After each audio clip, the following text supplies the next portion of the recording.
Ladies and gentlemen, ships. Thought we'd do a little ship video since I got one more stack of ships and I need to go upstairs, and thought I would do those real quickly. One, and I bought these at a model show, and sometimes I buy kits to pedal, buy kits to keep, and a lot of these I kept for myself, as in I won't say scale and subject or what it is. Like this is the Revell's Battleship Alabama, and I don't own the Alabama. 1/720 scale, 1969 box, which is in really good shape.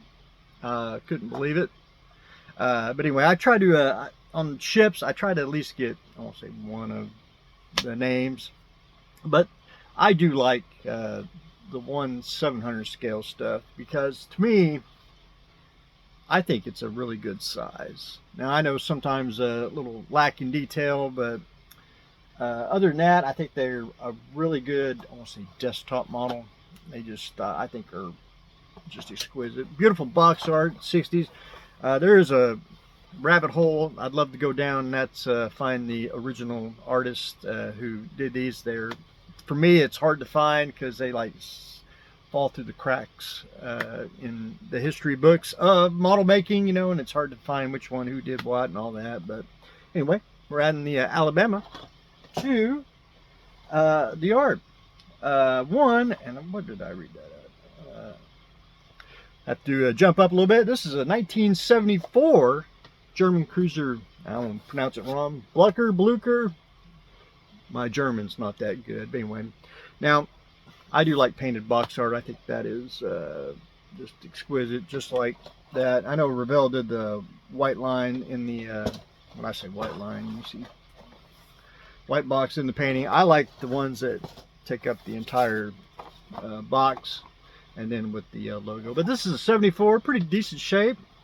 Again, 720 scale, which I think is just a really good size. Just, I just think I know everyone likes 350. I understand that, but I do like box scale stuff for other reasons than just for building, but for little things like that. This is a pretty current one, late 90s. The HMS Hood, I may have this one. I wasn't quite sure, but it was cheap, and I picked it up. Anyway, Itinerary, they did the same thing like Revell. They got basically a white stripe, just like Revell, which is all right. But anyway, do like the painted box. Kind of wish it was more all the way, but anyway, it probably was at one time, maybe. Older one, who knows? We'll have to go find out. But anyway, it's still sealed and rattles, so parts should all be there. I'm pretty sure I got this one in a different box. This was, I forget when I should be 70s. USS Intrepid, which when I saw the Japanese plane, I was thinking of the time travel ship. Like they could just have a kit of that just with the box art, which but anyway, again, 720, which can scale with these, which really good shape. And I think on carriers that's a really good scale. I know a lot of people disagree, but I do like the smaller scale on some things. I just think it makes an excellent display, especially on desktops or shelving and all that. Anyway, I do like their box art real well. Again, painted, make much more appeasing to build.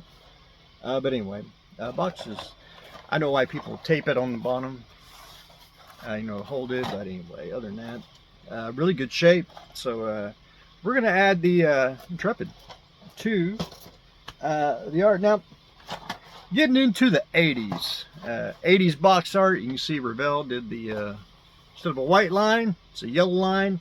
And then the 80s was real bad at The completed model for the box art, to me it looks cheap. That's just my opinion, you know. But I understand why this is done. It should really show, you know, what it looks like painted, you know, because your expectations when you see a box art from a completed kit, you know.